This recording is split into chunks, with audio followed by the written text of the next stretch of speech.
নমস্কার বন্ধুরা, আজকে আপনাদের সাথে আমি শেয়ার করব ছোলার ঘুগনির রেসিপি। তো এই ঘুগনিটি বানানোর জন্য আমি নিয়েছি পেঁয়াজ কুচি, লঙ্কা চেরা, আদা রসুন বাটা, ধনে গুঁড়ো, জিরে গুঁড়ো, লাল লঙ্কার গুঁড়ো, টমেটো কুচি আর আলু কয়েকটা ডুমো ডুমো করে কেটে নিয়েছি একটা আলু। আর ছোলা আমি 6 ঘন্টা ভিজিয়ে রেখেছিলাম, সেটা ভালো করে ধুয়ে নিয়েছি। আর যে মশলার আমি একটা পেস্ট বানিয়ে নিচ্ছি, ধনে, জিরে, লাল লঙ্কার গুঁড়ো আর আদা রসুন দিয়ে। কড়াই গরম হয়ে গেলে কড়াই দিয়ে দিলাম 3 টেবিল স্পুন মতো তেল। তেল গরম হলে আলুগুলো লালচে করে ভেজে নেব।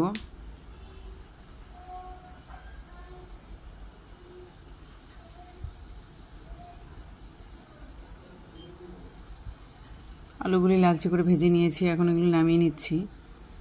আর ওই তেলেই ফোড়নে দিয়ে দিলাম তেজপাতা, শুকনো লঙ্কা আর গোটা জিরে। জিরেটা একটু ফুটে উঠলে এর মধ্যে দিয়ে দিব পেঁয়াজ কুচিগুলি।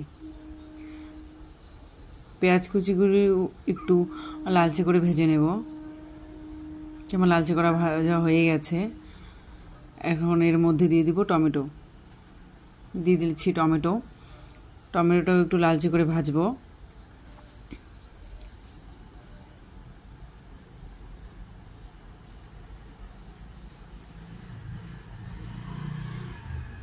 টমেটোটা লালচে করে ভাজা হয়ে গেছে, এর মধ্যে দিয়ে দিলাম আগে থেকে করে রাখা মশলার পেস্টটি আর বাটি ধুয়ে একটু জল দিয়ে দিলাম। এখন মশলাটাকে ভালোভাবে কষাবো। দিয়ে দিব লবণ, ছোটো চামচের 1 চামচ লবণ দিয়ে দিলাম আর 1 চামচ হলুদ দিয়ে দিলাম। লবণ হলুদ দিয়ে মশলাটাকে খুব ভালোভাবে কষিয়ে নেব। খুব ভালো করে কষাচ্ছি। আমি ছোলাটা আগে সেদ্ধ করিনি, পরে আমি প্রেসারে সিটি দিয়ে দিব।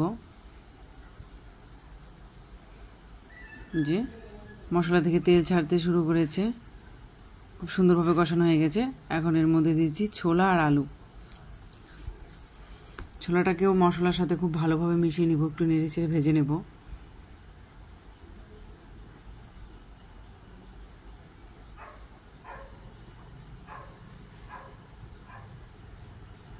যে খুব ভালোভাবে মিশিয়ে নিচ্ছি।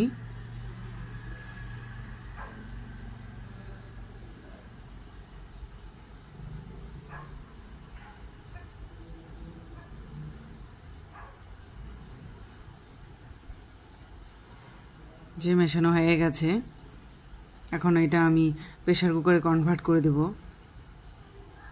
এই যে কুকারের মধ্যে দিয়ে দিচ্ছি। আপনারা আগেও সিদ্ধ করে নিতে পারেন, কিন্তু আমি এটা পরেই দিচ্ছি।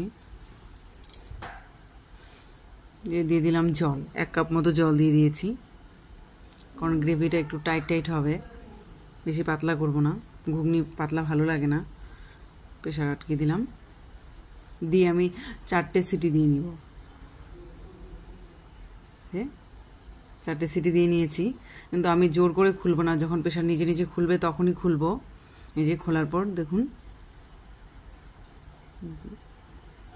4টে সিটি দেওয়ার পর এই যে সুন্দর সেদ্ধ হয়ে গেছে। এখন আবার আমি গ্যাস অন করে দিলাম, দিয়ে কাঁচা লঙ্কা চেরাগুলো দিয়ে দিচ্ছি, দিয়ে একটু ফুটিয়ে নিচ্ছি। ফুটে নিয়ে এর মধ্যে দিয়ে দিচ্ছি গরম মশলা। গরম মশলাটা এরকম করে গুলে মিশিয়ে নিব।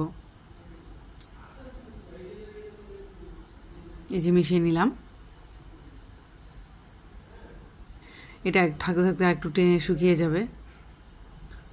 এখন গ্যাসের ফ্লেম বন্ধ করে দিয়েছি, দিয়ে লাগাবো না, এমনি হালকা একটু ঢেকে রাখবো। এই যে তৈরি হয়ে গেল ছোলার ঘুগনি। খেয়ে দেখবেন রুটি বা ভাত যেটা দিয়ে খাবেন খুব ভালো লাগে খেতে।